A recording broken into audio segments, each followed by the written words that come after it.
Good morning. My name is Samuel Adams, and I'll be doing your weekly devotional.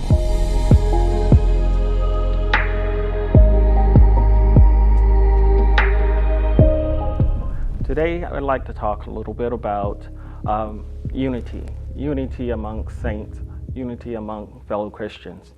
I'd like to start with a little example of how something makes me feel when I experience it as a point of reference. And initially, this point of reference is really about something kind of simple. Often I share with people that I don't eat pork, and people always immediately assume that it has to be something spiritual about that. No, it's just a personal choice. However, the conversation lingers, and sometimes it can even get to the point where it's like just a little bit annoying. So today I want to look at people experiencing differences or going about things differently, having different approaches to things. And so I'd like to look first at Romans 14:4. Who are you to condemn someone else's servant? Their own master will judge whether they stand or fall. And with that Lord's help, they will stand and receive his approval.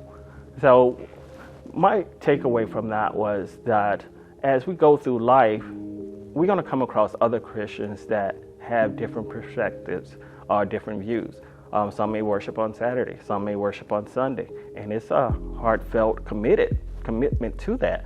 Yet, when we meet them, we often can fall astray or fall into the trap of trying to debate Saturday or Sunday, or eat pork, don't eat pork, when in reality, we're both doing these actions or choosing to do these actions because of our commitment to God. And that is what is most important. So whenever we encounter people that are different, that go about worshiping the Lord different, go about embracing that which they have as a heartfelt belief, and that there is no scriptural doctrine against it, that we should also promote and engage, and sometimes step back and acknowledge that is an amazing form of worship. One of the ones that I find most amazing for me outside of my faith is when I hear of a Catholic going to confess their sins to another human being. Personally, there's some things I would rather never say to anyone and only leave that with Jesus.